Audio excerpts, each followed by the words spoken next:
participant on Wednesday. However, tight end Chig Okonkwo was added to the injury list and did not practice yesterday with a foot injury. The Baltimore Ravens took down the Miami Dolphins 28-6 on Thursday Night Football in Lamar Jackson's return from injury. Jackson completed 18 of 23 passes for 204 yards and 4 touchdowns. The Nashville Predators fell on the road to the Philadelphia Flyers 4-1, dropping their third straight game. The Preds now sit at 4-6-2 on the young season. Game 6 of the World Series will be played tonight between the Toronto Blue Jays and LA Dodgers. Toronto leads the series 3-2, and first pitch is set for 7 p.m. on Fox. For the Game Nashville Sports Network, I'm Parker Kelly. For more, log on to thegamenashville.com. Your sports live here on the Game Nashville Sports Network. Your sports live here. WBUZ HD3 Laverne. We are the Game Nashville Sports Network. ESPN 94.9. The Fan. 30 years of the best sports talk in Middle Tennessee. It's the George Plaster Show, featuring Tennessee Sports Hall of Famers Kelly Holcomb and young gun Billy Derrick. And now, here's your host, George Plaster.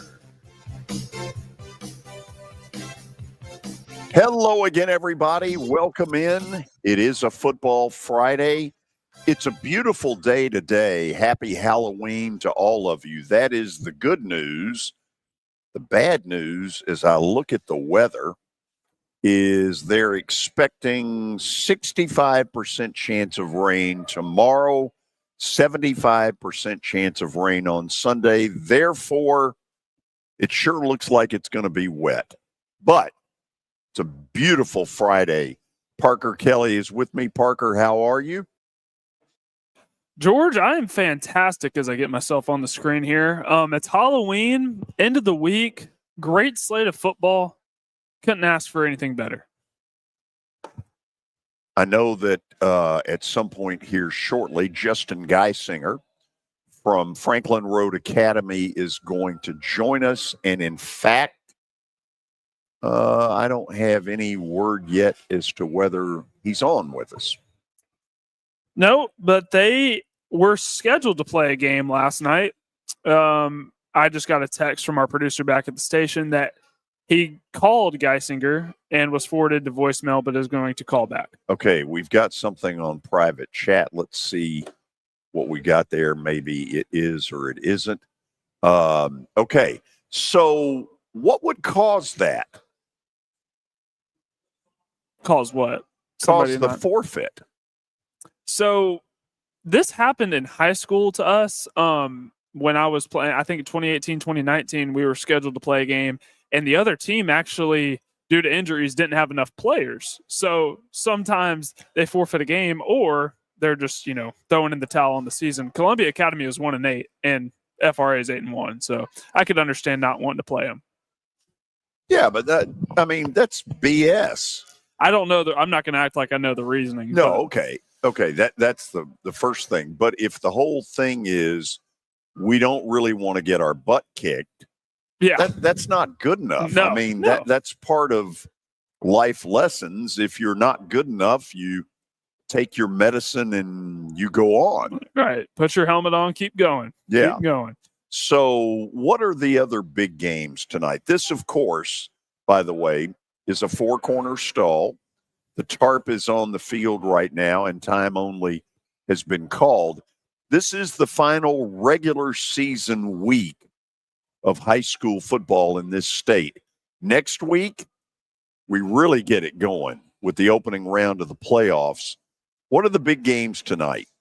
Yeah, so it's pretty split half and half because a ton of games were played last night. I actually went out to Mount Juliet and Green Hill. Mount Juliet got stomped. Green Hill is very, very good. We have Providence Christian Academy and Middle Tennessee Christian. Both teams have 2 losses on the season. That should be fun. Division II single A, Nashville Christian, who is undefeated and projected to win the state championship. They will take on Friendship Christian, who is 8-1. So some good private school matchups tonight. Montgomery Bell and Innsworth, another good one. Our good friend Chris Sanders, Tim Hasselback will be squaring off against each other. As I scroll on down here, Beach and Hendersonville, probably one of the underrated, and Christ Presbyterian and McCauley. Okay. Why don't we do this? Because it looks like that we don't have Justin Geisinger from Franklin Road Academy. So for a minute, tell me what's in the update. For sure. And I'll yap a little. How about that? So our update is the World Series, Game 6 tonight, heading back to Canada. Yep. Blue Jays lead 3-2, and they have a chance to end it all tonight. Unless they don't, there's a Game 7 tomorrow. But the big news is tonight, the Blue Jays have a chance to end it. And do you think they do? Do you think they close out the deal? No, I do not. I don't believe the Dodgers are going to die this easy. First of all, they got the better pitching matchup. Yamamoto against Kevin Gausman. I'll take Yamamoto, although he has not been as good later in the year as he was earlier. The book on the Japanese pitchers is that you have got to give them more rest from what they're used to over in Japan. It's basically you pitch once a week. Well, on the major league level, you might end up pitching twice in 6 days, then 4 days. You get what I'm saying? Yeah. So it's different. I thought he ran out of gas a little bit about midway through the season. First half of the season, Yamamoto was lights out. Second half, not so much so. There's a tension right now around the Dodgers. The first time that they've had to face the realization that they might not win it all. And so I think what they need, if I'm going to play team psychiatrist here, what they need is a big first or second inning where they get runs on the board, take that crowd out of the game, and let Yamamoto do his thing. But if they get, let's say, into the 6th and 7th inning, and it's 2-2, the Dodgers are in trouble. They have got to strike early and get that crowd out of the game. That's just me. It's what I think. So I think you need to check your phone throughout the show because the Dodgers may call you about a team physician spot. Nah. So just a heads up. Screw the Dodgers. I'm not a Dodger fan. Screw the Dodgers and the Yankees? Well, more the Yankees, but the Dodgers aren't much better. Have you heard about this fiasco with YouTube TV and ESPN? No, tell me. So I thought you were going LSU. Well, I do have LSU on the update, but these are two pretty big stories. So YouTube TV and ESPN, and that includes the entire family of networks, Disney, ABC, all of it. The car wash. SEC Network, AC, all of it. Car wash. They're in contract negotiations. So right now, YouTube TV has pulled all of that off, all the ESPN channels off of YouTube TV. So YouTube TV subscribers will not be able to access ESPN unless they get a deal worked out by tonight, because the games start tonight, which is highly unlikely. Now, this isn't the first time this has happened. Hold on. When you say the games start tonight, what do you mean by that? North Carolina and Syracuse play tonight on ESPN. Look, if they have to lose one, let it be that. That's the game to lose. It's tomorrow. It's tomorrow when you got the full slate of stuff that it really gets interesting, like around 11 o'clock when Vandy goes to work. Yeah. So they better get this figured out and figured out quick because people are not happy. But this, if you remember, this happened week 1 too with Fox and YouTube TV, and they were able to work out a deal so Ohio State and Texas could be aired. So I don't know. We'll have to see. You're not a YouTube TV guy, are you? No. You're cable? Yeah. Yeah. So this does not affect you. No, I mean, look, you're dealing with a technological Nimrod. You know, I'm not as up on this stuff as you young people are. So is next up LSU? Next up is LSU. Okay. They have fired AD Scott Woodward, or mutually parted ways. Mutually my butt. And they have an interim athletic director, Verge Osbury, and he was given full authority to hire the next football coach.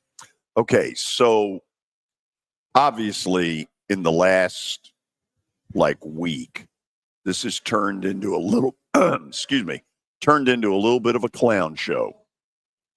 You A little bit? Yeah. I mean, A lot. So first off, you've got The Athletic with this long report on Brian Kelly and exactly who he was and what he was at LSU. And the picture they're painting is that he gave way too much authority to assistants, didn't like to recruit, and just sort of kind of went, kind of turned this into an early retirement for himself. And, that doesn't work down there. I'm guessing you've never been to a game there. No, but it's high up on the bucket list. So if I could take all of the SEC places and I would say, okay, when you get them all at their very best, nothing is better than LSU football at night when that place is sold out. I've been there twice. There's nothing like it. As a sideline announcer, I got a whiskey bottle chucked at me. Nice. These people, they tailgate, and that's why they want to play all their games at night, because they get absolutely crocked during the day. Anyway, it's a different kind of an environment. And, he walked in there trying to do that stupid Southern accent. Me and my family. Yeah, which nobody bought. And it was dumb. Whoever gave him that idea, it just wasn't a good idea. And then the problem is at LSU, the expectation is nothing short of national championship. And if you look, there have been some people who have won national championships at LSU. Nick Saban, Ed Orgeron, I'm missing one. Les Miles. And a couple of them got shown the door. Saban, of course, left to go coach the Miami Dolphins. And that 2 years later turned into him, returning to the college game for the long run at Alabama. Kelly, it appears to me, turned this into a retirement home where he just sort of let everybody else do their thing. He didn't like to recruit, according to the Athletic report. And in the end, it's just not going to work down there. It's just not. And if you win, of course, a lot of these issues are going to be resolved, but he didn't, and he didn't embrace the state of Louisiana, which is arguably one of the bigger things that you need to be the head coach at LSU. You have to embrace Louisiana because it is different down there. So then there's the problem about Scott Woodward. Woodward's a guy that has pretty openly bragged over the years about his ability to go out and make the splash hire. And he has. Chris Peterson was one of them. Mulkey on the women's side, one of them. Brian Kelly, Jimbo Fisher. The problem is, in two of these, he has left a stench at the end, where A&M owed over $70 million to Jimbo, and we know Kelly's is up there around $50 million. And so then kind of out of nowhere, the governor stepped in a couple of days ago. Well, once the governor said what it was he was going to say, Woodward was a dead man walking, because now you're supposed to go back in and run an athletic department while the entire department knows that you have had your wings clipped, which is a nice way of saying what it is I'm really thinking. He basically got undercut by the governor. And look, I don't know exactly how it went down. If he walked in and said, well, hell, if I'm not doing this, then what's the point? Or did they walk in and say, look, he meant it, get out of here? Either way, he didn't do this on his own. No, and it's a clown show. It is a clown show because LSU is a top 3 job, maybe even best job in America when things are rolling. And you've made this look like a complete just total clown car, whatever you want to call it. So the question is, now you're trying to attract the next leader of LSU football. And when we get to Watson Brown during the 4 o'clock hour, I'm going to ask him, okay, what kind of questions are these coaches going to be asking? Because they're going to be asking, is the guy that's hiring me going to be there? Because that's a big one. And how much interference am I going to get from this governor? Because while the governor has pointed out correctly that Woodward put them in a terrible position, he doesn't need to be doing that. Now, it's been made easier for him, the fact that LSU's president has bolted to go to Rutgers. So you got a lot of little moving parts here. It's a mess. So here's all the success that's happened under Scott Woodward. Baseball has won a national championship. Women's basketball won a national championship. Gymnastics, track and field, and swimming all won national championships. And they maybe had the hottest NIL brand, and they had a Heisman Trophy winner. But football wasn't doing well, so he's out the door. Okay, but the problem is, run through all those again. Well, slowly. It was run through them. Baseball won a national championship. Okay, fan base really cares. Women's basketball won a national championship. Most of the fan base cares. Gymnastics. They probably don't care. Unless you're Livy Dunn's family. Right, keep going. Track and field they won a national don't championship. Care. Swimming didn't, but they had many individual championships. Right, they probably don't care. And hottest NIL brand in America and a Heisman Trophy with Jaden Daniels. Okay. We done for now? We're done for now. We got a lot to talk about later when Watson Brown joins us around 4:20. When we come back, George Robinson from the Tennessean will join us. It's a football Friday, at least for tonight. The weather is going to be good. It's going to be very crisp, and it's Halloween. So if you're out there, whether it's a high school football game or Halloween, do it all safely. This is the George Plaster Show. When I got my first car, my dad told me, keep the gas tank full and my number on speed dial. Now parents are telling their kids, save 615-242-9000 just in case. I'm Blair Durham. If you or someone you love is in a wreck, call us. We're here to get you the money you deserve. A golf cart from Mikey's Motors is the perfect way to get around this summer. Whether you're going to the park, the pool, or the playground, do it in a brand new golf cart from Mikey's Motors, Franklin and Murfreesboro. Summertime fun in Tennessee. That's what we sell at Mikey's Motors. Come see how we roll. It's easy to say good things about the folks at Strike and Spare Family Fun Centers. Number one, I trust them with something that's near and dear to me, the Plaster and Friends Celebrity Bowling Night. But more importantly, I see the fun people have. They enjoy the bowling. They enjoy the camaraderie, and you will too. Come by any of their locations and get ready to have some fun.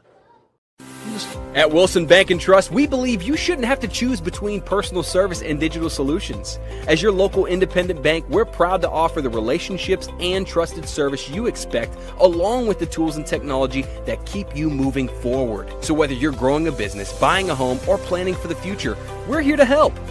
Because this isn't just where we work, it's where we live too. Wilson Bank and Trust, here to get you there. Member FDIC. Are you looking for expert medical care in Nashville without leaving your home? Medical House Calls brings concierge-level health care directly to your door. Whether you need urgent attention, ongoing primary care, revitalizing IV therapy, or medically guided weight loss, our experienced providers are just a phone call away at 615-838-2375 or go online, medicalhousecalls.com.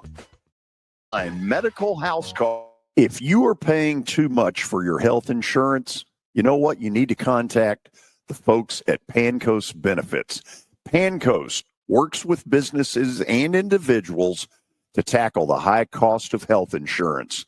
Whether you're a business owner, large or small, self-employed, between jobs, or over the age of 65 and in need of a Medicare plan, Pancoast can help. They make understanding your benefits less difficult and more personal. So check them out today, pancoastbenefits.com, or call them at 615-292-3400. 3400. ESPN Radio lives here. Your sports live here on ESPN 94.9 The Fan.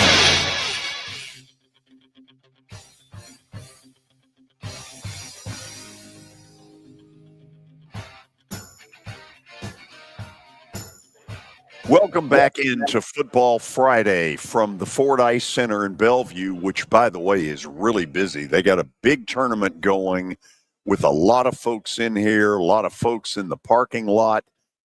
Got a great night for football, great night for Halloween. Tomorrow and Sunday, maybe not so much, but you know what? For now, we're concerned about this evening. George Robinson from the Tennessean joins us for his weekly visit. George, hope you're doing well. I'm doing good. How about you guys? Good. I want you to take me as far as you can in the forfeit last night that involved FRA. Best as you know, what went on there? I haven't been told much with the FRA, the forfeit there. It's one of those things where, you get into the late in the season. I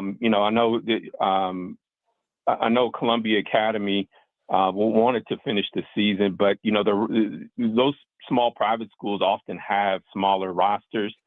So, you get into a situation during the course of a, long, grueling, football season where attrition starts to set in and you start having some injuries. And you certainly don't want to put your team or put, your players in any kind of danger if you don't have the ability to, substitute out a lot of those kids. And, I think, I haven't had an opportunity to talk with Columbia Academy, but I think, Columbia Academy. I think the issue, it got to a point where they didn't feel like they could safely have a football game with the number of injuries that they had, and then leaving them with the roster numbers that they, would have gone into that game with. FRA is a big physical team, so you just don't want to put those kids in any kind of danger in that sense. George, help me with this. A lot of schools are having to play Thursday night games, and we all know it's a shortage of officials. How big a problem has that become, whether it's just in the state of Tennessee or is it a nationwide problem? The shortage of officials, I think, is probably a nationwide problem. I know that it's kind of been talked about a lot here in Tennessee, and it has been. I know that the TSSAA has worked hard in a lot of the officials associations around Tennessee, and there's different officials associations throughout the state. They have a Middle Tennessee Association, they have a West Tennessee Association, they have the East Tennessee Association. So those referees are sort of doled out to their area, to the games in their respective parts of the state. I think the biggest issue is trying to find young referees, and it can be difficult finding young referees to go out and spend a Friday night and referee or officiate a high school football game. And the pay may not be great. They do. The Tennessee Association, their pay is commensurate with a lot of officials' pays around the country. But you're talking about, are you going to? How do you sort of convince a 28 or 29-year-old that he should spend or she should spend their Friday nights officiating the game? For, I don't know, $60, $70, $75, and, have to endure the wrath of players, Johnny's mom, endure the wrath of coaches, and endure the wrath of parents. Yeah, I mean, it's a hard sell. And so there just isn't as many officials as there used to be. And, that's part of the issue. But I think, when you talk about Thursday night games, particularly for this end of the regular season, there's a lot of, factors that go into that. I mean, you got Halloween coming up today, so there's going to be a lot of families out running through the streets, or, their kids running through the streets trick-or-treating. That's part of the reason why they had so many Thursday night games. It also gives the TSSAA a chance to jump, get a jump on the playoff brackets before Friday. So they're not scrambling for all, trying to fill all 32 teams in each classification, and in, the Division II classifications as well. So it gives them an opportunity to get a jump on the playoff brackets. So tonight, give me one or two games that are really important to determine seedings or who gets in, who doesn't get in. Kind of tell me, on that scoreboard, what's important tonight. Well, there's going to be a lot of that was decided yesterday with, I would say, about 85, 90% of the high school football games played in the state were played yesterday. But there's still some really good games, tonight as well. One of the games, I don't think seeding has anything to do with this particular game, but certainly a region championship is on the line between, Friendship Christian and Nashville Christian. I think that is going to be a really, really good ball game. Nashville Christian has run over just about everybody on their schedule. But I do think, Friendship Christian comes into this game with a lot of momentum, and they're going to be in a position to, maybe pull off an upset. Obviously Nashville Christian has the number one quarterback in Jared Curtis, but it'd be interesting to see how much he may play in this game. Not to talk about load management with high school football, but you certainly want to be fresh going into the playoffs, and Nashville Christian's the heavy favorite, certainly in D2 single A. So you'll love this one. Your best guess, is Jared Curtis going to Vandy? I don't think so. That my best guess is no. There was a lot of talk last weekend of him going to the college game day at Vanderbilt when they played Missouri. I know that Nate Bargatze, the comedian, gave his pitch to Jared to, maybe he sure did. Yeah, I saw all that, and there were a lot of signs on college game day that related to Jared Curtis and the potential of him maybe flipping to Vanderbilt. I don't see that happening. I think he originally committed to Georgia, then he decommitted to see what was kind of out there. I feel like if he was going to go to Vandy, that would have been the moment to do it. But then he recommitted to Georgia, and I do think that his commitment to Georgia is solid, at least from what I can tell. Now things can change, obviously. Kids can change their minds, and I'll never say that anything's 100% sure. But I feel pretty good right now that Jared Curtis is still firmly committed to Georgia. Parker? George, it was nice talking with you for a long time last week. Happy to talk to you again. Lebanon fell to Cookeville last night in a surprising matchup. They've dropped 2 out of their last 3, and they had a lot of momentum in their first 8 games, going 8-0, something that we hadn't seen from Lebanon in a while. Do you think that slows them down at all as they're entering into the playoffs? I don't think so. You look at Lebanon and what they've been able to do. I do think that this is a game, at least going into the playoffs that both of these teams are kind of looking forward to putting together strong performances and being able to advance into playoffs. I mean, it's kind of like the old NC State coach Val Vano used to say, survive and advance. So, we're getting to that point, in the season as we get ready for the playoffs next week. And certainly that's the name of the game. So, you put your best foot forward on a Friday night in the playoffs and see how far you can go, see how far you can take it. A team that we've been talking about, it's been a common theme when you come on Fridays, is Green Hill. And I was at the Green Hill Mount Juliet game last night. Green Hill won this one in no doubt fashion, and they'll get Smyrna in round one of the playoffs. Now, Smyrna's they're not the best team in the state, but they're not bad. They're a pretty good team, have a lot of good athletes. Is this the year Green Hill finally makes it past the first round of the playoff? I do. I think so. And we've talked about it in weeks past where, Green Hill purposely scheduled a much tougher or purposely created a much tougher schedule this year to, kind of prepare them for the postseason. They went undefeated in the regular season last year and then exited in the playoffs in the first round. So, there's a lot of teams that are in that same position. Clarksville is one of them. They play. They're going to have a good first round matchup, but I think they're. They purposely put together a better schedule to prepare them for the first round of the playoffs too, because they had a regular season last year where they went undefeated and then got knocked out in the first round of the playoffs. So I do think Green Hill gets past Smyrna. Like you said, Smyrna's a good team.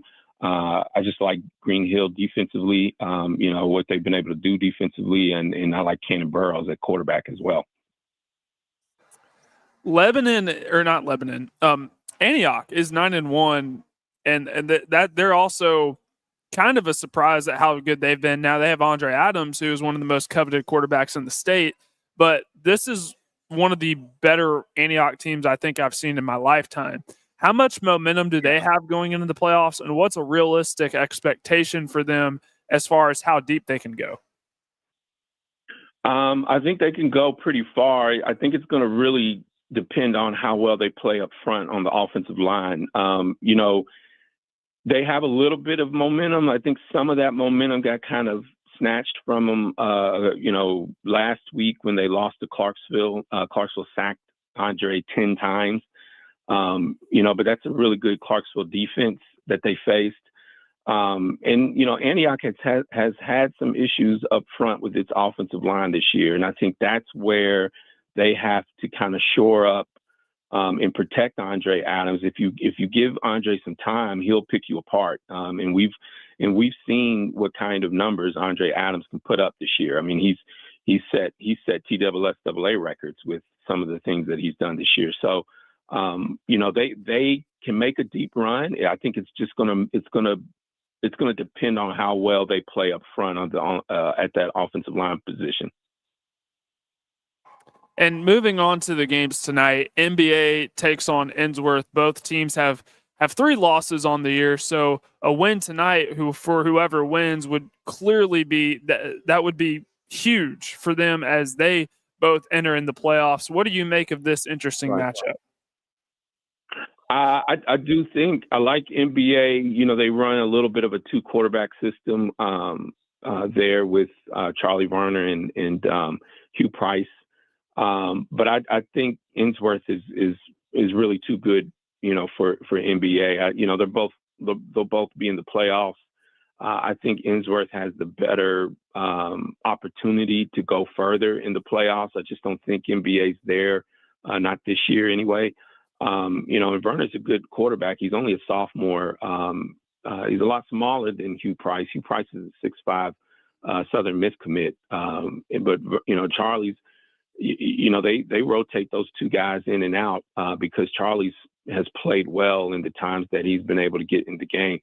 He's an accurate passer. He's fearless. He'll pull down the ball and run with it. So I like his kind of moxie, his skill set.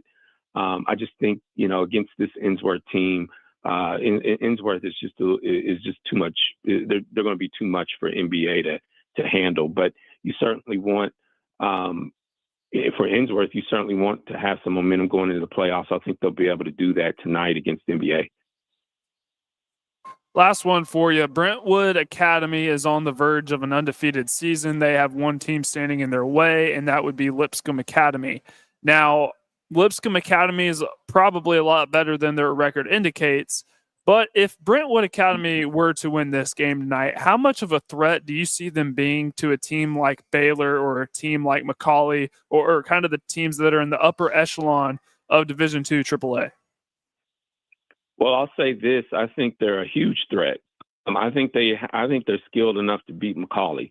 Baylor, that might be asking a lot, but I wouldn't put it past Coach Paul Wade and what he's been able to do with Brentwood Academy this year. With Cruz Jenkins at the quarterback position, Kayshawn Bowman, who's a 5-star wide receiver. They got a lot of talent. They got probably the best kicker in the state in Tommy Bechero, who can drill them from 55 to close to 60 yards. And I've seen him do it. I've seen him hit a 59-yarder this year. The kid can kick, and you can't ever downplay the importance of the kicking game. So especially in the playoffs and when you're dealing in close games, sometimes it comes down to a kick or a missed kick. Like I said, I feel like Brentwood Academy has the best kicker in Tennessee. So I think, to me right now in D2 AAA, I would say Brentwood Academy is second behind Baylor. Now, I don't know if they can beat Baylor, but I do think that they can beat McCallie. They can beat, all those teams in D2 AAA that we talk about on a constant basis. I think they're right there with them. I think they're right there with all of those teams. Now, I hesitate because I've been so sure of my picks, in weeks past and been so completely wrong. That anything's possible in the playoffs. I mean, George, honestly, anything's possible in the playoffs. George, who are you telling this to? I've been horrible the last 2 weeks. It just is. It's, high school football, sometimes from week to week, you think you have it all figured out, and then just some game or somebody throws you for a loop, and you're kind of left kind of scratching your head, like, how in the world did that happen? How did they win?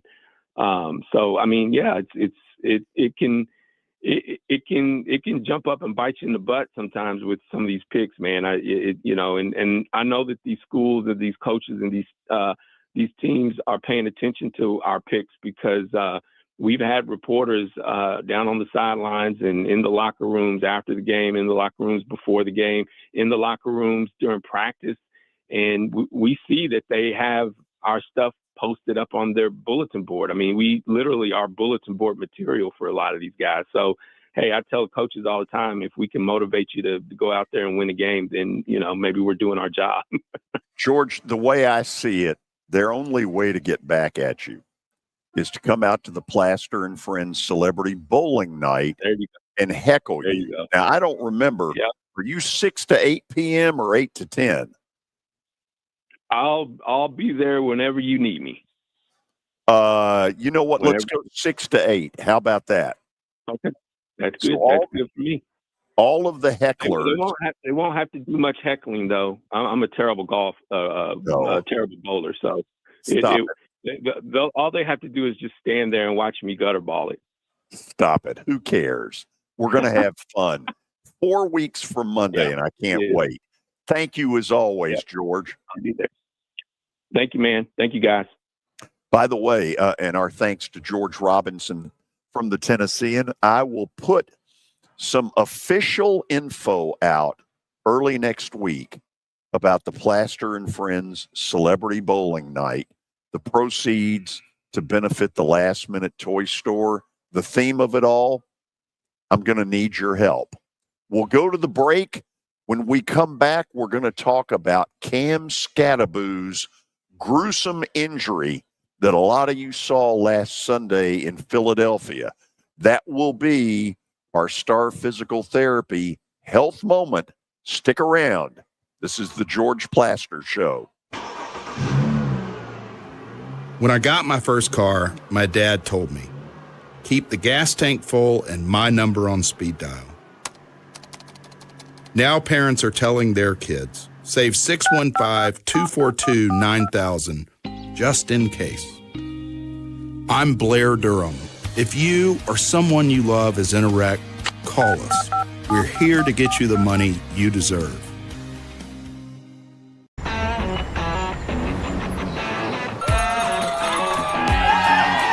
Smashville hockey. Around here, it can sound like a language of its own. But hey, if you can pronounce Demumbrian, then names like Yossi, Shea, and Marchessault will roll right off the tongue. Nashville Predators, only in Smashville. Sports and Social at Green Hills Mall is the new home for our Football Night in Nashville promotion. Their food is terrific. Their TV setup looks like a racing sports book in Vegas. And if you're a sports fan, you can't beat it. Starting September the 4th, we'll broadcast from Sports and Social every Thursday night. There's Pop-A-Shot, great football, and the chance to win a beautiful Mikey's Motors golf cart. See you at Sports and Social in Green Hills Mall. Venture Express has been helping people in this area for more than 40 years. They're headquartered in Murfreesboro with over 30 years of dedicated fleets involving production, manufacturing, and corrugated experiences. They're an asset-based company with over 700 tractors, 4,000 trailers, and 800 drivers. If you need their help, dial them up 615-793-9500 or log on to ventureexpress.com. Here's Officer Garen Hoskins for the Metro Nashville Police Department. The Metro Nashville Police Department is on the forefront of policing in this century, and I'm glad I'm a part of it. I'm glad I get to find other good officers, other future good officers. And if you're watching today, or you yourself or someone you happen to know is interested, join MNPD.com. Feel free to reach out to us because we need good officers, and it's a great city to work for. Dream, and we're very glad to have them. That's just going to be the start of many. If you want to be part of the Plaster Show advertising family, it's simple. Just email me, plastergeorge@gmail.com. Again, plastergeorge@gmail.com. We will fit your budget and your needs. It's the George Plaster Show. Your sports live here on 94.9 The Fan.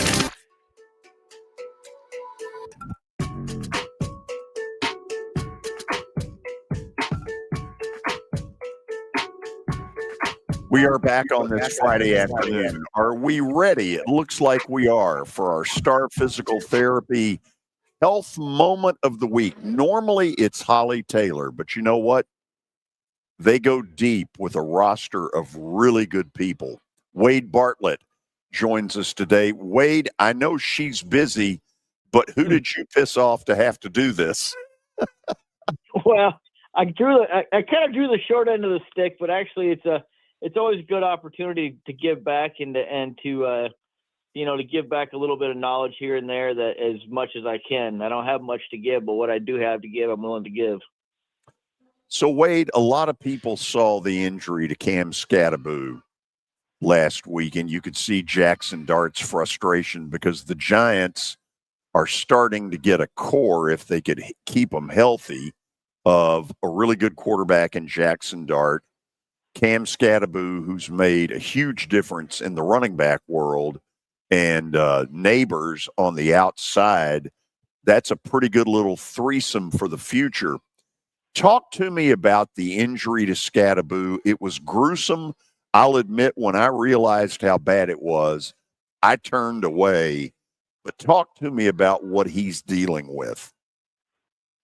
Well, first of all, it was a dislocated ankle with a fracture and a complete ligament rupture tear, which means the ligament on the inside of if you look down at your leg, on the inside where you got that little bump on your leg, the ligament right on the bottom of that's called the deltoid ligament. It's similar shape to the deltoid of your muscle, on your shoulder. It's a very, very, very strong ligament. And what happened is when with such force when he got tackled, he actually broke the outside bone, and his foot actually turned and actually came out of place. And so it was dislocated, and then it opened up the skin. The bone actually opened up the skin. So now we had an open dislocated fracture along with the ligament damage. In the world of the SEC, major college football, major athletics, NFL, you're always going to have an orthopedic surgeon on the field with him, along with the athletic trainers. He was reduced right there on the field. His ankle was put back into place on the field. Those of us like tonight playing in high school football, they may or may not have an orthopedic surgeon or a doctor on the field to do that. In that case, the athletic trainer, the medical staff would just immobilize the ankle in the position that it was in. So when you saw him and he was getting taken off, his foot was straight up and down. He was in what they call a vacuum splint. A vacuum splint is a device that basically, when you put it on him, is full of air and has these little beads inside of it. And what you do is you turn the knob on it and you actually suck the air out, and it actually conforms to whatever position, the foot, leg, whatever bone you're stabilizing in. It's stabilized in that position. They took him back there with the vacuum splints on. They do have x-ray right then and there, so they were able to x-ray and see everything that was happening. Plus they saw that it was an open fracture, which caused the immediate surgery to take place in Philadelphia due to infection. It's amazing how much bacteria is on your skin, let alone in your clothing, on the fields, everything else like that gets inside that wound that can cause a major infection. Kind of like an Alex Smith type of injury where it's poured out of situation. His comeback is going to be lengthy. I mean, they're right now they have not repaired the deltoid ligament. It will scar down. Sometimes they do go back in and reconstruct that ligament. I don't know if they put a plate on the outside bone. The outside bone that he broke was called the fibula. I do not know if they put an outside plate on that, or if they're just stabilizing him in a cast right now. He'll probably be non-weight bearing for the next 3 months. Well, I'm not going to say not. He'll be in some type of a stabilizing, whether it's a boot or a cast, for 3 months. Currently, right now, I was reading some articles. They say he's wheeling around, so he's either in a wheelchair or he's in one of those little wheel scooter things and kind of getting around. And then he'll start the whole process of, now that he's out of a cast or out of an immobilizer, once he can start bearing some weight, now you've got to get that ankle flexibility back into it, because it just becomes stiff. Yeah. And that's the lengthy problem with, for the average person, it's probably 6 to 8 months before you're back to being just a normal person. For an NFL, you're probably talking, it could be 8 to 10 months, or if not longer, just because the amount of strength and proprioception, proprioception is a word where the body knows where it is in space. That's why a gymnast rarely, never lands on their head, because they know to turn right before they hit their head. Their body just knows where to react to. Their balance, their quickness, all their agility, getting all of that back is the hardest part for guys at the elite level.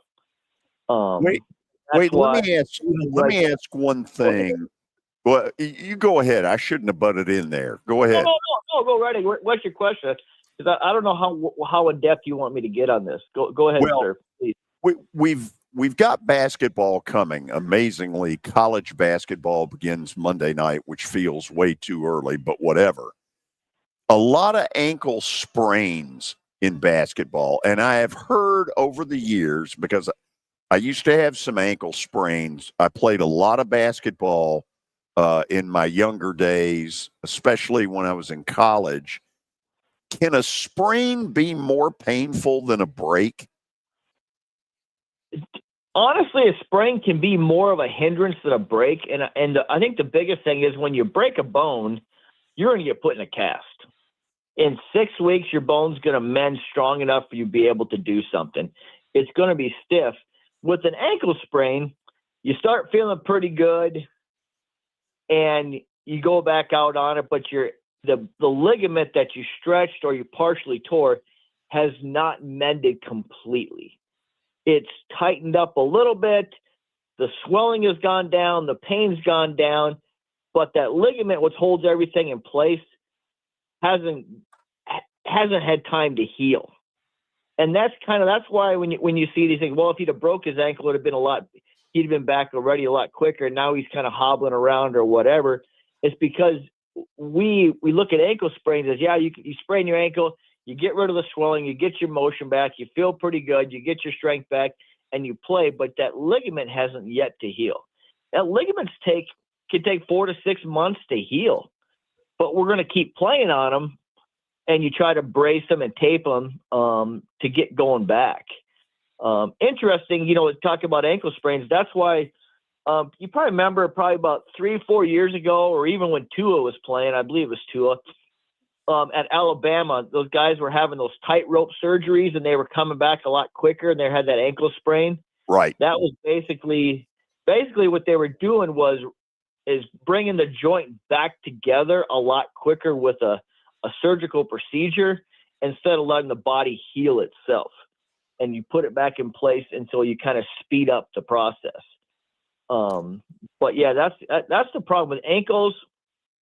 You sprain an ankle, you're going to be able to play on it, but you're going to have good days and bad days throughout the entire year.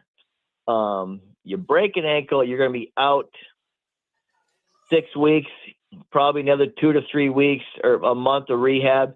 And then you're pretty much back to feeling great, not having any problem because the bone has mended.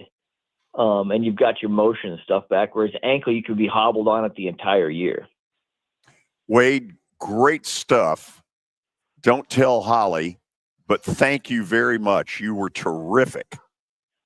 Well, thank you. Like I said, once again, you do a great job, and thank you so much for educating the community about just sports medicine and everything else out there. And good luck to everybody tonight. And, it's the last game of the regular season for tonight's high school football. So good luck to all the boys, and playoffs start next week. Absolutely. We're ready for it. Wade Bartlett, Star Physical Therapy. They are good folks. You tell Kelly Ziegler I said hello. I think he left us. Yeah. Okay. You've got 2 or 3 players out there for tonight. You take me out of the picture. You're the star in this segment. Let's hear it. All right. Yeah. I'm going to go with a very obvious one. Jared Curtis, Nashville Christian, maybe future Vanderbilt commit. I don't know. They take on Friendship Christian tonight. It's called water cooler talk. Where is that game? It is at Nashville Christian. Nashville Christian undefeated on the year. Friendship Christian has been gaining a lot of momentum. They only have 1 loss. Now, this goes without saying. Jared Curtis has to be big. I expect them to win, but it's Friendship Christian's a pretty good team. Ensworth and Montgomery Bell Academy, we talked about this with George Robinson. Both teams have 3 losses. However, I think Ensworth is a much better team than NBA. This is a really difficult spot because it could be a look ahead to the playoffs, but I trust that Tim Hasselback is going to have his team focused on the task at hand before worrying about the playoffs, but they desperately need this win in order to get set up very well in the playoffs.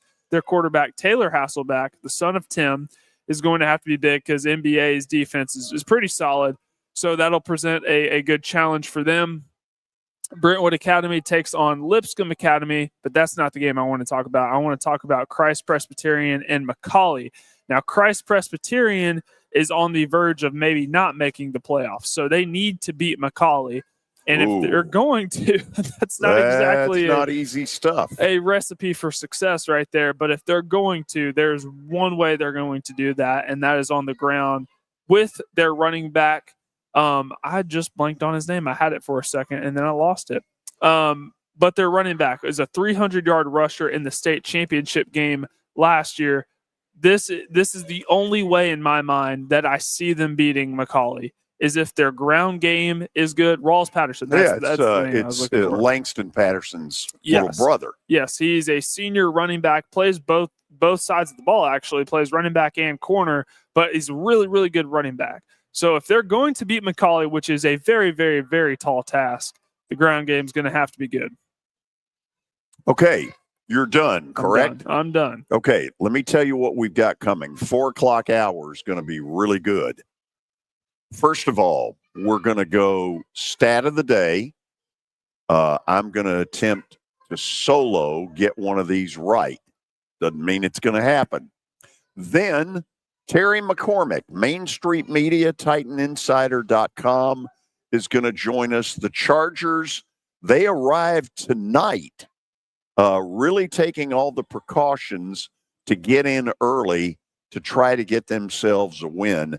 And I'm going to let Terry in on something that got sent to me that is absolutely hilarious. Some people may not appreciate it, but I thought it was pretty funny. It involves the Titans. Then we will get an update on a few stories that may be late breaking. Watson Brown at 4:20. We got a bunch of stuff to get into with him, including what does the governor in the state of Louisiana and his popping off do as far as luring the best candidate possible? I know Watson's going to have some answers. So get ready. We got plenty more coming. This is the George Plaster Show. Electronic Express is celebrating our 42nd anniversary with big savings in every department. Get a Frigidaire 4-piece stainless kitchen package for $16.99. A JBL portable Bluetooth speaker, only $39. A Hisense 65-inch smart TV for $249. Or an MSI gaming desktop computer for $849. Shopping local has its perks too, like free delivery and up to 24 months interest-free financing. Visit us in-store or at electronicexpress.com. We've got that. Family Leisure invites you to relax at home this fall with all our indoor products on sale now. Enjoy the movie theater experience with theater seating from Family Leisure. 3-piece sets start at only $9.99. Massage chairs are only $14.99 as well. 30 pool tables on display. Hundreds in stock for immediate delivery. Pool tables start at $14.99 install. Family Leisure has above-ground pools ready for immediate installation. Outdoor and wicker furniture. Huge selection still in stock. Family Leisure's Relax at Home sale. Antioch and Franklin. This week only, get more mellow for your money with Nashville's best deals. Score 50% off a $30 gift card to Mellow Mushroom. Good at both the Broadway and downtown Franklin locations. Mellow Mushroom is serving up handcrafted pizzas, stacked burgers, munchies, calzones, and 32 draft beers to wash it all down. Gluten-free and vegan options too. Grab your half-off gift card now at 949thefan.com/deals. Family Leisure invites you to relax at home this fall with all our indoor products on sale now. Enjoy the movie theater experience with theater seating from Family Leisure. 3-piece sets start at only $9.99. Massage chairs are only $14.99 as well. 30 pool tables on display. Hundreds in stock for immediate delivery. Pool tables start at $14.99 install. Family Leisure has above-ground pools ready for immediate installation. Outdoor and wicker furniture. Huge selection still in stock. Family Leisure's Relax at Home sale. Antioch and Franklin. Now, here's your latest Fox 17 Code Red weather report. I'm Fox 17 Code Red meteorologist Greg Bobetz. Our forecast perfect here for your Halloween afternoon. Temperatures will be in the low 60s for highs and continued sunshine. Right around trick-or-treat time, we'll fall back into the low 50s. Your sports live here on the Game Nashville Sports Network. Through programs like Visionaries of the Year, Blood Cancer United has invested more than $2 billion in research to advance breakthrough therapies. Blood Cancer United supports patients and caregivers through every part of their blood cancer journey, from diagnosis to treatment and beyond, by providing free education, support, resources, and advocacy for access to better care. You can nominate a pillar of your community to compete in our philanthropic Visionaries of the Year campaign, where their tenacity, influence, and bold goals help raise funds and awareness for those affected by blood cancer. We are deeply grateful for the commitment and dedication of every Visionary of the Year candidate and their team, whose selfless efforts help blood cancer patients live longer, better lives, and unite Middle Tennessee in care.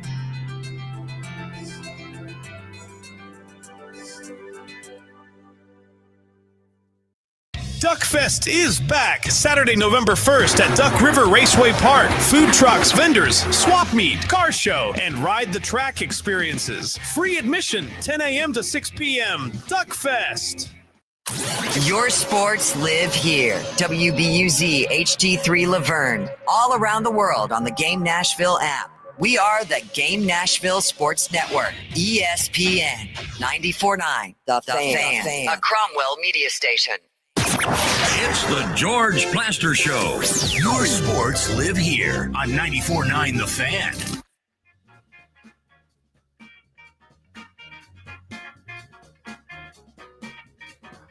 Now, time for our stat of the day, brought to you by Apple Collision Centers. Cam Ward is the most sacked quarterback in the NFL with 34. But who is second on the list? Okay. You know what? Can we pull Terry up on this? Yeah. Okay. Terry, my thought process on this question is pretty simple. It's either New Orleans or the Jets. You got any other thoughts? It's possible that it could be Caleb Williams or it could be Tua. Okay. I'm going to say it's either Spencer Rattler or Justin Fields. Show me one of the two. Oh, my God. Are you serious? That's a tough one. Drake May? Wow. 28 sacks? Terry, where the hell did that come from? It's a good question. I mean, I guess, he is kind of a runner, kind of a dual threat quarterback who's not afraid to take off. And sometimes you get caught behind the line when you do that. And so that may be part of it. Okay, do you want to see this show at its tacky, ugliest? I thought it was that way all the time. Not quite like this. By the way, a listener, pull that back up again. And thanks to Ty Wellemeyer, he's right.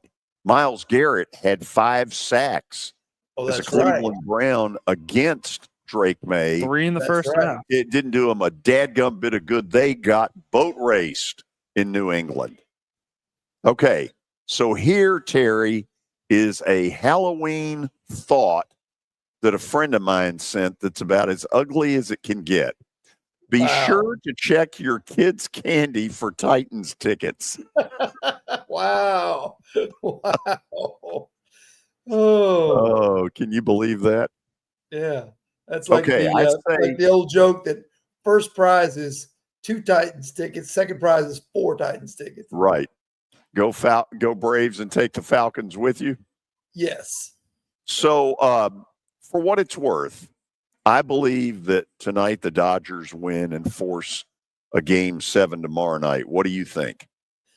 Yeah, probably. I think Yamamoto is going, and he has been virtually unhittable in this series. He has, for all the talk of Shohei Ohtani, Yamamoto has been the guy who has really been the glue of the Dodgers, especially on the mound. I guess the thing comes down to this. Toronto's a really great contact team. Can they scrape together 2 or 3 runs off of him, which they were not able to do in the first game? Okay, the Chargers arrived tonight, which I found unusual. Most of the teams come in the day before the game, but clearly they're putting a big emphasis on getting a road victory that on paper they should get. What's the latest news out of the Titans camp where it appears to be one injury after another after another? Yeah, you got 4 guys who are out. and that's going to be Jeffrey Simmons and Calvin Ridley both out again. Arden Key out now for a fourth straight game, and you can add Xavier Woods, starting safety, to the list. He's out with a hamstring injury. So 4 guys out, and then Bryce Oliver questionable as he's trying to make his return. He hasn't played since week 2, George. So, but he would be a help on special teams and maybe as a fourth receiver. Terry, under what scenario can they keep this thing close going into the fourth quarter? Because the truth of it is, other than the Arizona game, which was a complete gift, they haven't gotten to the fourth quarter of anything really other than about the Denver game. Yeah, I mean, it's going to be tough. I mean, they do, I guess, have the advantage that the Chargers are also kind of beat up by injuries. You know, they're down to like their third or fourth running back. In fact, there's some people talking like they might be in the market for a running back at the trade deadline if the team wanted to part with one, Tony Pollard. And, it's one of those things where for the Titans to keep this thing close and have a shot, they're basically going to have to get a couple of turnovers. They're going to have to run the football, control the clock, and stay on the field and have a chance. And they've not done really many of those things at all consistently this year, because they've not forced a lot of turnovers. They have turned the football over, and they've not gotten, kept sustained drives by moving the chains consistently. So the trade deadline is next Tuesday. What is it, 4 p.m.? 3 p.m. our time. 3 p.m. our time. So by the time you come on with us, we're going to know pretty much exactly what's going on. Yeah. Pollard would appear to me to be a cinch to be traded. You would think, because he does have something left, there's some tread left on the tires. Probably not the explosive back that he was early in his career in Dallas, but he still can get the job done. And, the Titans, there's an out in his contract after this year, so no team that picked him up would be on the hook for a massive cap hit. There's some other guys that could be, packaged as well. If Arden Key's healthy enough, he's on an expiring contract. Ridley is certainly not a lock to be here if they can find a taker for him. Same thing with Chigakonkwo, who is on an expiring contract. And then, of course, the big domino is Jeffrey Simmons. Do they want to part with him?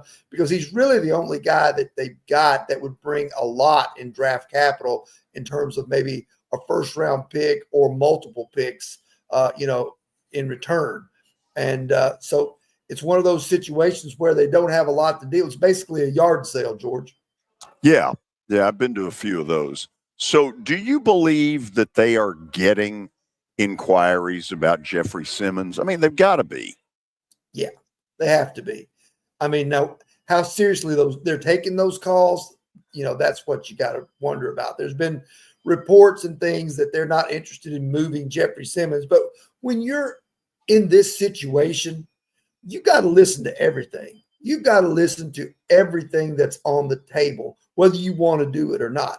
It's sort of like how, remember the old saying about the Pittsburgh Pirates, how Ralph Kiner went to ask for a raise after hitting 50 homers for a team that lost 110 games or whatever it was. And the GM told him, no, we finished last with you. We can finish last without you. It's one of those things. It's one of those things like that where they may not want to get rid of Jeffrey Simmons because they don't have very many pieces that are attractive to other teams, but they may not have much choice. If somebody rolls in and says, here's a first and a second, would give him to us, you got to seriously entertain that because you're not going anywhere right now with Jeffrey Simmons. And by the time you can put this thing back together and be a contender, assuming you can do that in a couple of years, then, is Jeffrey Simmons going to still be playing at the level he is now? Right. And I would assume at this point that he'd be thrilled to get out. I'm thinking of teams like the Lions, San Francisco, among others. Buffalo, because they just lost Ed Oliver. Absolutely. Buffalo at the very top of the list. Teams that right now don't have the kind of pass rush they want. And that's a great one you brought up. Buffalo plays Kansas City on Sunday, and that is now the Bills' measuring stick. And if if you have a situation where number 15 can sit back there in a rocking chair for Kansas City, then that probably picks up the intensity of a possibility of a Jeffrey Simmons. It's got to. Yeah, it does. I mean, now there are other options for them to consider. Trey Hendrickson wants out of Cincinnati. Max Crosby, the Raiders, who knows what they're going to do with him. But certainly, if you're the Titans, Simmons has to be on the table, in my opinion, if you can get fair market value for him. Because this thing of pick swapping for a fifth round pick is not going to get you very far in this rebuild process, George. Yeah, that's I mean, I had not paid as much attention, Terry, as you had to these last two. These last two trades are a joke. Well, I mean, you're subtracting two guys who could help you in the secondary. Right. And you haven't got anything. And I understand Roger McCreary, because he's on an expiring contract. Sure. There may be some desire to move them. Right. But get something in return that helps you. Exactly. And the Brownlee thing, obviously they just felt like he wasn't a culture fit, that it wasn't the type of guy that they wanted to build around. But it's my opinion, too, that when you're in the doldrums the way that they are, I think I roll with Jarvis Brownlee. I mean, it's hindsight now. I think I roll with Jarvis Brownlee at least through the end of this year, and then, move him in the offseason or move him next year if you're still not happy with it. Terry, appreciate it as always. Have a great weekend. We'll check back in with you Monday at the start of the show at 3. All right. Sounds good. That's Terry McCormick, Main Street Media and TitanInsider.com. Quickly, a little bit of an update with Parker. Our update sponsored by our Football Night in Nashville promotion. Join us out at Green Hills Mall next Thursday night as the Raiders take on the Broncos in Denver. This one has come down the pike in the last 12 minutes. This is breaking news? Sort of. I mean, it was kind of reported earlier, but I just got a notification from ESPN. Pretty exciting. That the NCAA would allow Jacksonville State to hire former Tennessee coach Jeremy Pruitt as an analyst. Yeah. When you think about some of the people and some of the violations over the years, the question would be, why not? Yeah. I don't know. I don't have much of a reaction to that one. Just kind of crazy to see him back in the game after being out so long. Arizona State quarterback Sam Leavitt out for the season with a foot injury. Yeah, and I saw it. I saw it Saturday in their game against Houston. And, hindsight's 20/20, but I wonder if he should have been playing. Just to be honest. That's a big blow for them because they take on Iowa State tomorrow in Ames. By the way, that Houston team that beat them is pretty good. Houston, quietly to me under the radar, only one loss on the year. Not many people talking about Houston. 7-1. Yeah. Good for them. Travis Hunter is being put on the injured reserve with a knee injury that was reported by, or not reported. Liam Cohen announced that today.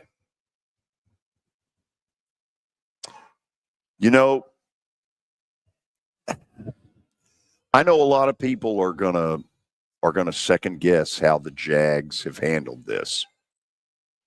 He's played a lot more wide receiver than he has corner, but he's done a little bit of both. I wonder if in the offseason they rethink exactly how they play with him.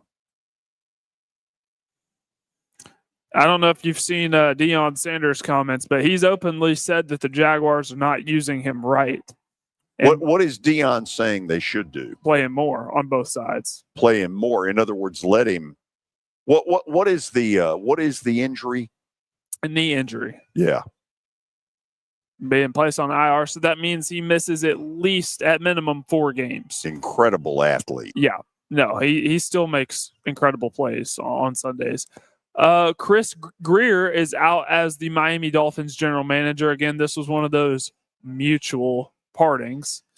Mike McDaniel is going to be allowed to at least finish the season, and then they will assess from there. Yeah, I wonder if that ends up being true. The Dolphins last night, once Baltimore scored on the fourth down, I thought the Dolphins just caved in. Once Lamar Jackson was announced as healthy, I knew it was over for the Dolphins. So yeah, but I mean, you know, that they take the opening drive, they kick a field goal, they're up 3-0, and then Baltimore gets the ball and it gets to 4th and goal at the 2. And when Jackson was able to convert, for all intents and purposes, the game was over. Yep, it was. It only took 7 points to win the game. Pretty much. Yep.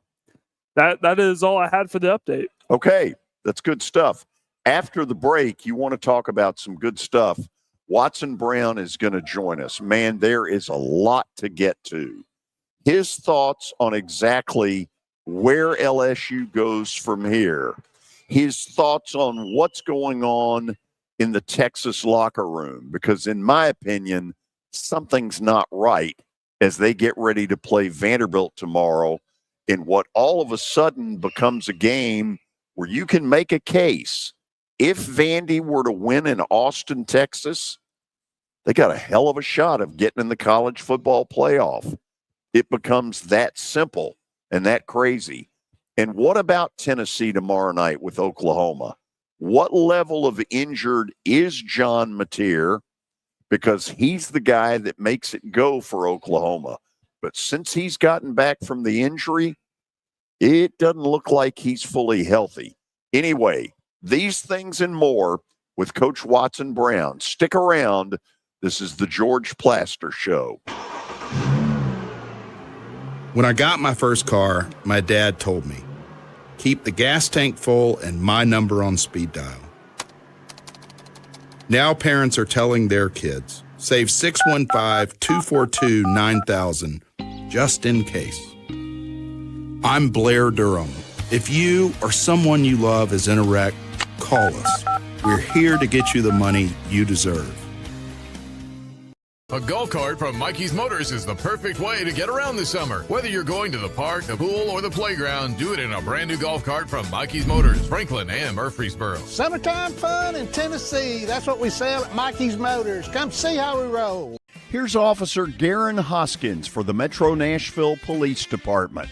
The Metro Nashville Police Department is on the forefront of policing in this century, and I'm glad I'm a part of it. I'm glad I get to find other good officers, other future good officers. And if you're watching today, or you yourself or someone you happen to know is interested, join MNPD.com. Feel free to reach out to us because we need good officers, and it's a great city to work for.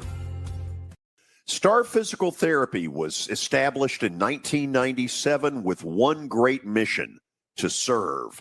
If you're hurting, don't wait to receive physical therapy. You don't need a referral to see their physical therapist, and early morning and evening appointments are available. Make the call to 615-673-1420 and get rid of that pain. Star Physical Therapy, the official health provider of Football Friday.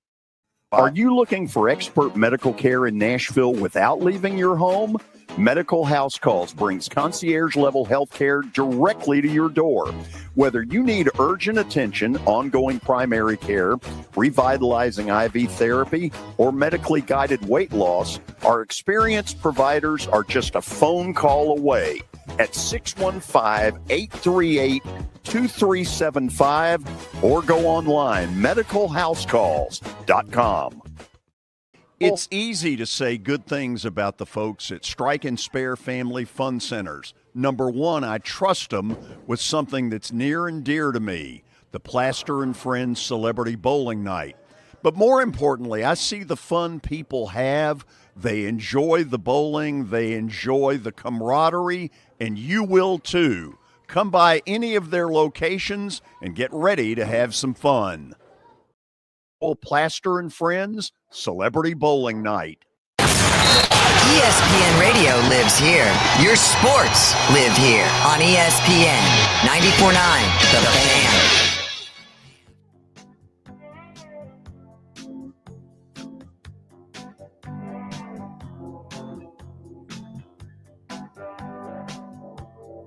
Okay, we are back at the Fordyce Center on this Friday afternoon. The weather today, outstanding. It'll be perfect for Halloween, perfect for high school football, but tomorrow, not so much so. And the same story on Sunday, both days expected to have a lot of rain. We head to Cookeville, Tennessee, and we say hello to our man, Coach Watson Brown. Watson, how you doing? George, I'm great. I'm see sunlight again, man. It's kind of neat. It is, isn't it? Yeah, it's been a good solid week up here, so I'm glad to see it. Yeah. Yeah, man, so the sun comes through these trees with the different colors in them now. It's just beautiful. It is beautiful. So, as you know, there's a ton to talk about. I'm going to start with our alma mater. On Monday, I said that I thought they have a heck of a shot to win at Texas, not only because of the way they've been playing, but there's something going on at Texas in my mind. From the minute they lost the Ohio State game, I don't see the zip. I saw it for 1 week because they hate Oklahoma, and they went out and just beat the hell out of Oklahoma. But, Watson, what do you think's going on down there? I don't think they're as good in certain positions. I think that's it. I don't think they're near as good in the offensive line as they were last year, and I think that'll affect your quarterback play. And then you have a quarterback that's just getting started and playing in his first games as starter, and he hadn't caught up, but they can't run the ball very well, and then they have to throw it more than I think Sark wants to throw it. They're playing with a quarterback that's just not there yet, getting better, but not there yet, and they can't protect him. And then I don't think they're very good in the secondary. I think their front seven's very good, but I don't think their secondary is what it was a year ago either. That's three pretty good places. They're not playing as well at quarterback, but they're not running it and protecting the quarterback like they did last year, and they're not defending the pass very well whatsoever. And if they don't get to you, with their rush, it's really been big play after big plays. So I think there's weaknesses in the team. I don't think it's an internal problem. I just don't think they're as good. And the other piece is that now their quarterbacks, I don't think he'll play. I don't see it. I don't think he's going to play in the game. And when you put a backup in, that hasn't played. He played some at Troy. He played a little bit. He didn't even start at Gardner-Webb for Trey Lamb. A freshman, I think, beat him out. He ends up at Troy and plays pretty decent, I guess. But it's just I think it's more of a talent piece that they're just not as good as they were last year. So you sound like you're with me that you think Vandy's got a heck of a shot down there. I really do if the quarterback doesn't play. And I still would take them in a very close game if the quarterback does play. The only advantage for Texas to me is home. If that was in Nashville, I'm not sure Vanderbilt wouldn't be favored by 7. It being at home, they haven't been home in 42 days. That's unbelievable to me. I don't know how you set a schedule up to the point where you're on the road this much. And the Dallas game with Oklahoma was a road game for them. They had on the white uniforms that day. And the reason they played Oklahoma well is Mateer was not ready to play, by no means ready to play. If he's healthy, I don't think they win that game. So, Watson, against LSU, Diego Pavia was Houdini, and he bailed their chestnuts out of the fire in any number of ways.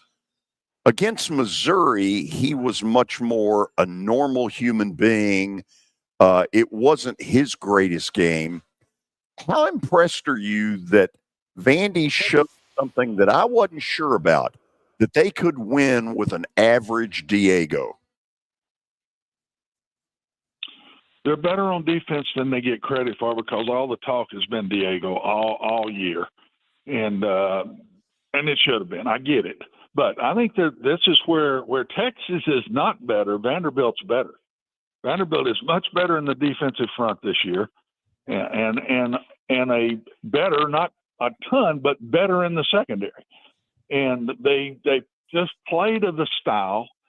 The games are so much shorter. When I was a wishbone guy in my early years with Pat Dye and all that, and what happens is we won a lot of games because possessions, we just keep the ball. We just flat keep the ball, and the possessions get less, and you go from 13 possessions to sometimes 8 possessions in a game, George. It's going to be tight, and I just think they get in the fourth quarter and they've learned how to win these tight games. And where they struggle the most to me offensively is when there's a really good front seven. This is a really good front seven.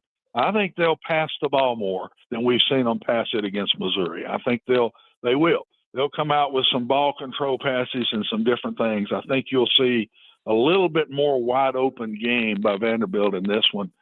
But the Vanderbilt style of defense is if you can't handle pressure, they're going to be tough on you. I saw a stat the other day that they're one of the top pressure teams in the country. 42% of the time they bring 5 or more people. And so if you can't handle that, you don't have a good passer. And you're trying to run the ball into that stuff all day, George. That is really hard to do. And look at the wins. South Carolina quarterback went out in the second quarter. Couldn't pass the ball. Couldn't get it going. Nussmeier, we've said, I'm not sure he's not still hurt, and he has just not been himself by any means. Missouri quarterback goes out in the third or fourth play of the third quarter. The freshman came in and made some pretty nice plays, but still, it's not one of those bona fide quarterbacks. And the style that Vanderbilt's playing falls right into that to me, and give Clark credit. I think there's been not too much talk about the offensive side, but not near enough talk about the defensive side. I think they're much better than they were a year ago. Would you buy, because in trying to figure out, like a lot of Vanderbilt people, how in the world did it get to this? It looks to me like the places that they have dipped into the transfer portal, that they've hit on a bunch of them, a way higher average than most schools do. Would you buy that? Looks like it. The whole New Mexico State piece, the transfer portal from coaches to players, was a hit. It was a home run. It's a good move by Clark to bring the whole group in. And so that alone, I think, is right. I just think I don't see a lot of guys not playing. I know that they spend a lot of money on the quarterback from Utah, and then Diego comes in and beats him out immediately. So they got that money transferred to the right guy. I think they've done a good job of where they've spent their money. Having money gives them now. Look across the board, George, at the schools that were in lower levels that are now up in top 25s, from Duke to Georgia Tech to Texas Tech, Indiana, Vanderbilt. I can keep going. There's more. The guys that all of a sudden are spending money are catching up with the Joneses, but you still got to pick the right guys to give that money to. Vanderbilt seems to have done that. Now, the improvement, here's the comparison to Texas and Vanderbilt. Last year, Texas defensive front was 10 times better than Vanderbilt's. It's still maybe a little better, but not near as much. Last year, Texas offensive line was much better than Vanderbilt's, and a lot of people say Vanderbilt's right up there at the top with the offensive line in the conference this year. Now, you've improved those two places alone, George. You're going to win a lot more games. Let's go to Tennessee, what feels like an elimination game tomorrow night. Tennessee with 2 losses, Oklahoma with 2 losses. First of all, I'm guessing that you've watched this even closer. Mateer is nowhere near 100%. And as he goes, so goes their offense. Absolutely. Oklahoma was one of the better teams in the country, even though they hadn't played anybody early, but a lot of people don't play anybody early. When he got hurt, it was complete opposite. And he's not back. It just depends on how much better he is this week over he was coming back and playing against Texas. He should get a little better every week. I had a really good quarterback at East Carolina, and we were rolling, and he broke his thumb. Just same thing, exact same injury. And he couldn't possibly have played for 6 weeks. Well, it's working its way toward that time. So I would expect him to start getting better. I don't think it'll be enough. I think Tennessee's just going to outscore them. I really do. So let me talk, and obviously what you see is a heck of a lot more important than what I see because you're trained in this stuff and I'm not. But as I watched the Kentucky game last Saturday with Tennessee, yeah, they've got defensive issues, and we all know it. I wonder on that side of the ball if they also have some effort issues. They got better athletes than this. Do you buy that at all? Boy, that'd be hard for me to think that's it. I don't think they're even as close to talented as people are saying. Their secondary to me, George, is toward the bottom of the league. Just look at the stats on it. I'll defend them a little bit. Where I see Tennessee good on defense is rushing the passer on passing downs. Other than that, they're just not playing very well. They do not. I've seen a lot more athletic defenses than this one. You go and do what we just did with Vanderbilt in Texas. We'll do it with Tennessee. Tennessee's defense last year, I think, 10 times better than this year's. And so the only thing I give them a little bit of credit for, they get ahead in a lot of these games so quick that it is easy to just kind of ride it out the rest of the way. They played a little bit better against Alabama till it got to the point at that point. But the defense wasn't the problem as much as Alabama. It was the turnovers at certain times. So I still think they can play better than they're playing. If they don't, they're out. They're out. It's going to happen. They can't lose another one. And if they don't play better defense, they won't beat Oklahoma. They've got to play a little better and then outscore them. But they got to play better on defense too. They got to play better defense at Florida, and they're going to have to play better defense against Vanderbilt. And the thing Vanderbilt does is their hardest thing to stop, and that's been stop the run. And if you get too many up there trying to stop the run, they get the easy plays over the top of you. That's been their problem. Yeah. So it's going to be interesting. I think, George, if that defense doesn't improve, knock it down a touchdown to 10 points, they're out. They can't keep winning, and they're going to get too deep, and they're going to lose one more, and they're out of the playoffs at that point. So, Watson, we've got a governor popping off down at LSU, and he got Woodward. He got Woodward out of there. But if you're a candidate for that job, and clearly when all is right, it's a great job. You got great talent. Your talent should be up there with anybody's. But what kind of questions, now that this governor has popped off, what kind of questions would you be asking in an interview setting that might make it a lot harder for LSU to get the kind of coach they want? I would have one question. It would start with that question: who in the heck is in charge? Who am I answering to here? When I need something, who am I going to? That's what I'd ask, because I think it just dropped in value of that job big time when that happened. I mean, I'm not defending the guy. He had problems with his hire at A&M, yes, and he had problems. But when he hired Brian Kelly, I never thought that was a fit. George, we've been together a long time and quite a few years even doing this show, and you've heard me say a million times, you hire a coach that fits your university. he did not fit LSU. I think he's a good football coach, but he did not fit. And this guy that they just fired or ran off as the AD, hired the women's basketball coach. They won a national championship. Hired the baseball coach. They won a national championship. And I think the gymnastics that he hired coach won a national championship. I think I'm right about that. So, I mean, he'd had some success. I've never in my life ever seen a governor fire an AD. It's a new one. Beyond me. I fell out of the chair when I heard what he said. And I said, the guy's gone. The guy is gone. He's got no chance, and he's gone the next day. I mean, George, that we talk Wild Wild West. It's getting wilder every day, buddy. It is. I'm telling you.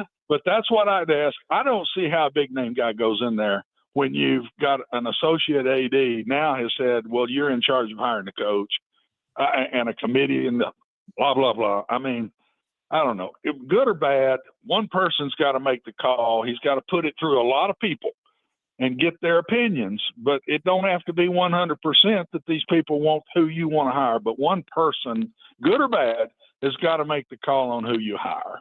And I'll say two, just because the president has to okay what the AD decides.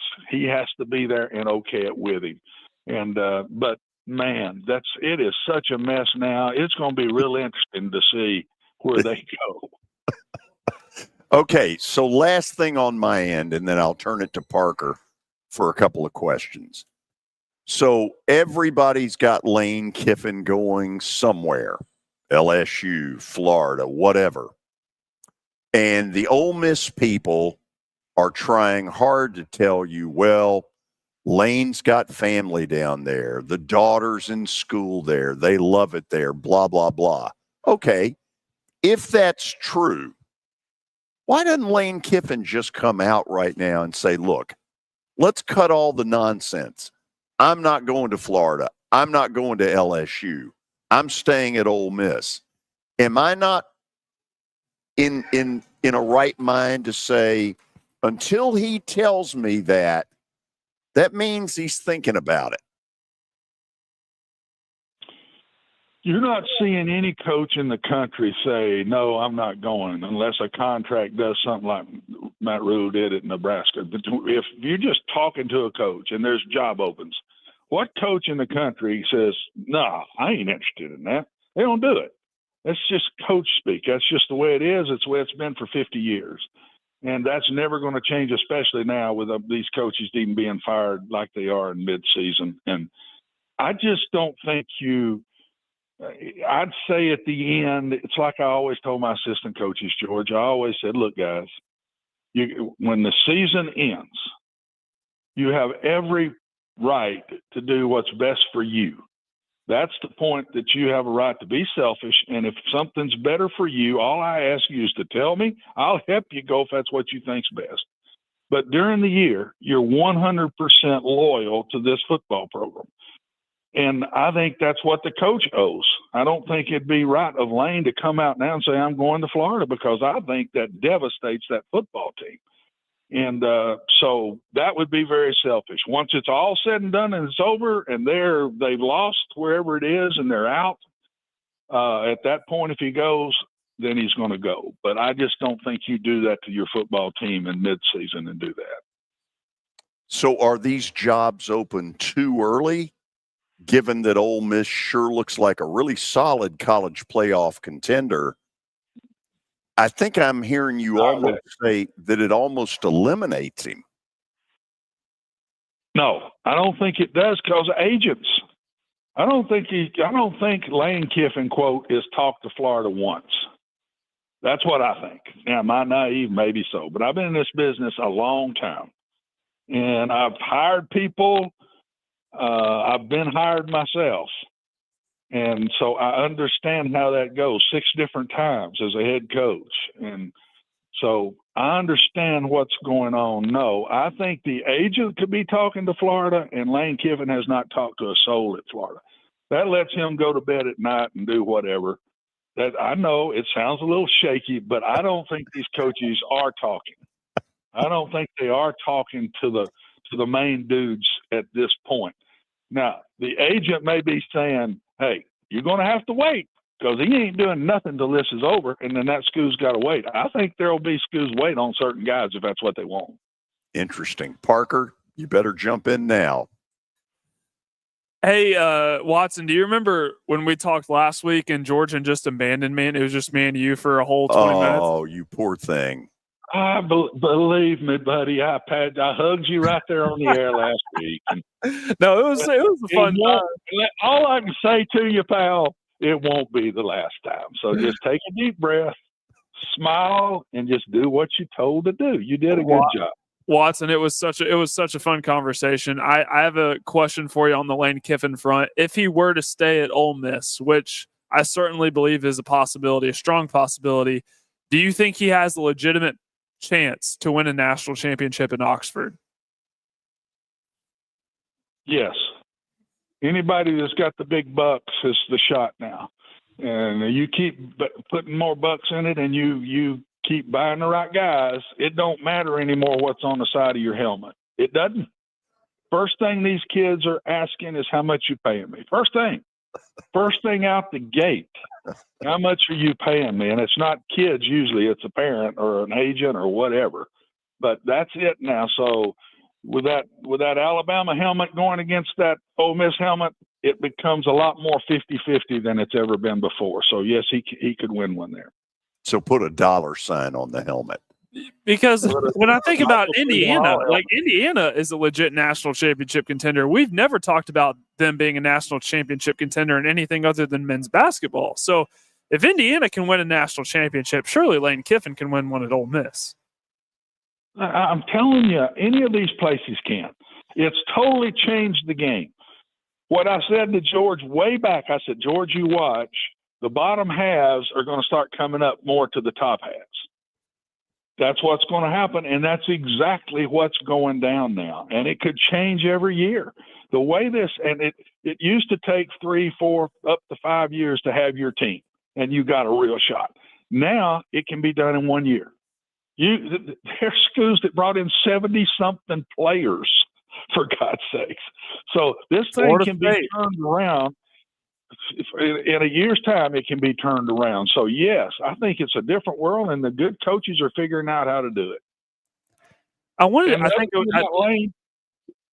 was that? The other thing about Lane, he's got a son that's a starting quarterback at the high school there at Oxford High School, and he's not a senior. So it's awful hard to take who your son's earned that and to take them away and put them somewhere else. I went through that at a school, and my son was a junior starter at the high school he was at, and that was a major decision. I didn't leave to go somewhere else was because it wouldn't be fair to him. So I wanted to ask about NIL and how much parity it has created in the sport, because pre-NIL, we were talking about the same 3 or 4 teams. We were talking about Clemson, we were talking about Alabama, Georgia, Ohio State, LSU in 2019. NIL has kind of evened the playing field, but I don't think there are all these national championship contenders running around. I don't think everybody that gets in the college football playoff is a national championship contender, but I do think there are at least 7, 8, maybe 9 teams that have a realistic shot. Would you say that's fair? Yes. This year more than ever before. I think that's fair. I don't see Ohio State looks the most dominant, but I don't think they've just played a bunch of toughies yet.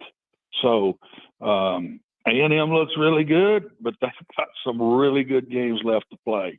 This might be the year that it's not one of those with that tradition helmet. This might be the year. I'm telling you now, Indiana's really good. I've watched them 2 or 3 times.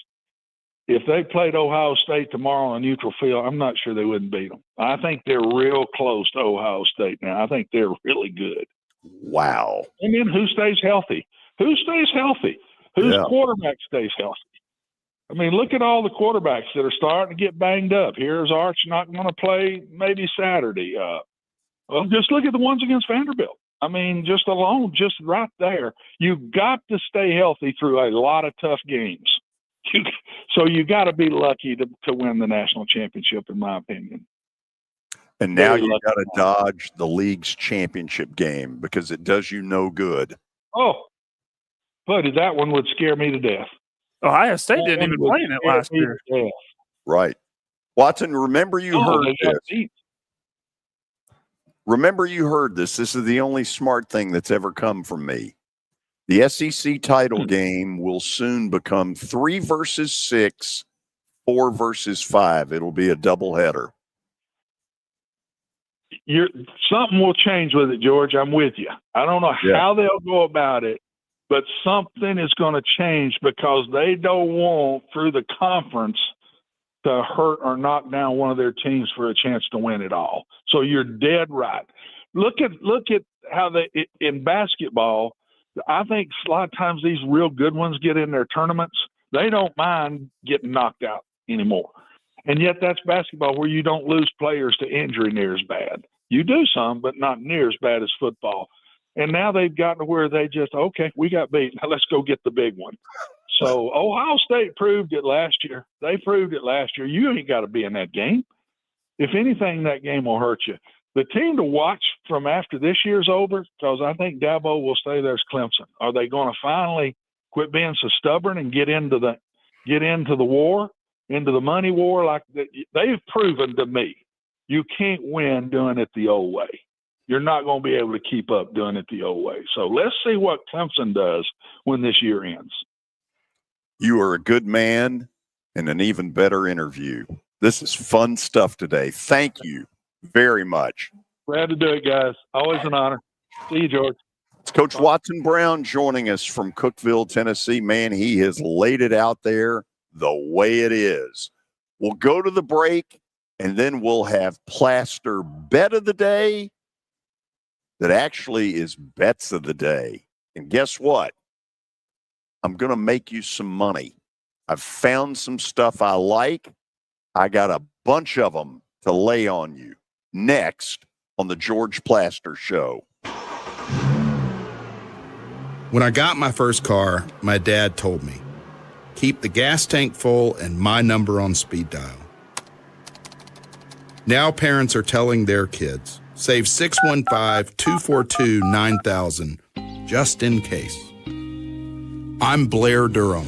If you or someone you love is in a wreck, call us. We're here to get you the money you deserve. Sports and Social at Green Hills Mall is the new home for our Football Night in Nashville promotion. Their food is terrific. Their TV setup looks like a race and sports book in Vegas. And if you're a sports fan, you can't beat it. Starting September the 4th, we'll broadcast from Sports and Social every Thursday night. There's Pop-A-Shot, great football, and the chance to win a beautiful Mikey's Motors golf cart. See you at Sports and Social in Green Hills Mall. As the trusted premier custom home builder in Middle Tennessee, Donnelly Timmons has over 20 years of experience in the industry. Whether you're looking to build your dream home or renovate your current home, their team will ensure that every client and every remodel is unique, luxurious, and completed on time within budget. Founders Dustin Timmons and Joey Donnelly have over 25 years of construction experience in the Nashville area. Together, they have completed projects in Forest Hills, Oak Hill, Green Hills, Franklin, and Brentwood. Dustin and Joey believe that communication is the most important aspect of all construction projects. Therefore, they personally manage each project themselves and are involved in job site activities on a daily basis. Their commitment to quality and integrity has earned them an outstanding reputation among their clients. Contact them to set an appointment for a free consultation or to view some of their completed projects. Give them a call at 615-456-7983 or log on to DonnellyTimmons.com. Convenience and value, two words that we expect when we do business. Our goal at JHA Company is to deliver just that, both to our school partners and to our customers.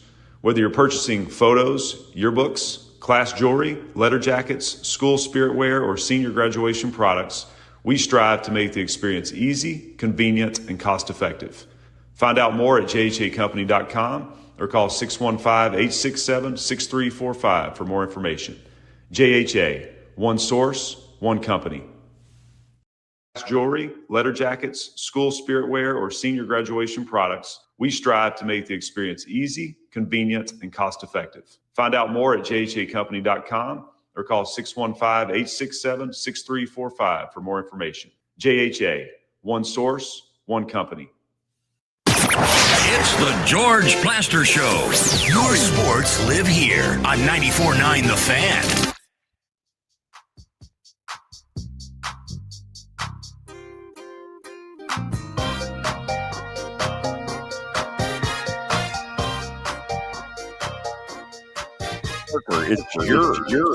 This is your segment to start. My segment to start? Plaster bet of the day, dadgummit. Let's go. Okay. Yeah. Time for Plaster's bet of the day, emphatically brought to you by Bart Durham Injury Law.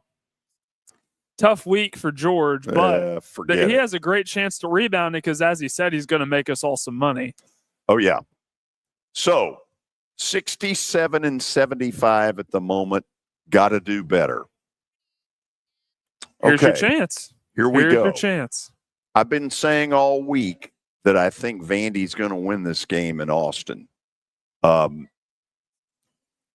me, it's more that there's something not right about Texas. Now, Watson sort of laid it out there that it's that they're not as good in the offensive line, that kind of stuff, and there's no doubt they aren't. But Texas turned it on against Oklahoma, and that told me that there's something better. But then for the next 2 weeks, they completely sleptwalked. One at Kentucky, one in a miracle at Mississippi State. That's not what championship football teams really do. Not at Texas's level. I'm taking Vandy. Rolling with the doors. Next up, I'm taking SMU. Now, admittedly, SMU in the last couple of weeks has been a disappointment. But you know what? I don't think Miami is scaring people the way they did in early September. I don't think Carson Beck has been as good. Even before Louisville, there were some little warning signs about Miami. They may win tomorrow. I don't think they win by 10.5. SMU is sneaky, and they're coming off of a weird loss to Wake Forest. Did you see the final score of that one? Yeah, it was like it was not real high scoring. 13-12. Yeah, weird. Yeah. Weird deal. Okay. Tomorrow night at Neyland Stadium, I'm taking Tennessee for one reason and one reason only. They're at home. Defensively, they were pathetic a week ago against Kentucky. I do think there's some lack of effort issues in their secondary. I do think they're more talented than they're showing. Well, you know what? It's time to put up or shut up, because if they don't put up tomorrow night, they be gone. They'll be out of the playoff, and Oklahoma will be the one still with a pulse. Now, Oklahoma isn't going to be there long if you look at their schedule from here on in. If the game were in Norman, I'd have a different thought, but I'm going to go Tennessee tomorrow night in a game they got to win. I agree. I'm taking Nebraska tomorrow night. There's a lot of resolution in Nebraska's program. They finally know what the answer is. They've had this cloud hanging for 3 weeks involving Matt Rule. Now that's been answered. USC, pretty darn good football team. Great? Nebraska is a tough place to play. They'll have their 8 millionth sellout in a row. USC isn't used to that. Nebraska plus the points at home against Southern Cal. So you're picking them to win the game. Is that what I'm hearing? I'm hearing Nebraska to cover. Okay, but you like USC to win? Yeah, I guess. Okay. And then we got a late night game that is an absolute barn burner. Cincinnati has been rolling. They have been mulching people. Utah, they've been pretty darn good. That spread shouldn't be that high. I don't know exactly what I would have put it, but it would have been no more than a touchdown. Why it's 10.5, I have no idea. Cincinnati covers. Are you rolling with the Bearcats like I am? I think there's a chance they could win the game. I have a gut feeling about them. I really like their quarterback, Brennan Sorsby, but Utah's tough, especially at home. Yeah. I'm nervous. But Well, I'm picking Cincinnati. Yeah. And obviously I took them as an underdog pick, and I think they're a live dog. And I think if I win that game, this competition's over. Oh, yeah. Oh, 100%. Although, congrats to the General, who had a big win last night with Coastal Carolina. Yeah. Got 3 pro games. I hate it, but who's kidding who? Barring something we haven't seen in a month, the Chargers come in here and they win in double digits against a Tennessee team that simply doesn't have much talent. How would they keep it closer?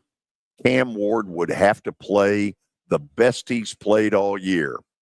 What do I really think's going to happen? I think the quarterback on the other side, Justin Herbert, goes wild against a Titans secondary that isn't any good.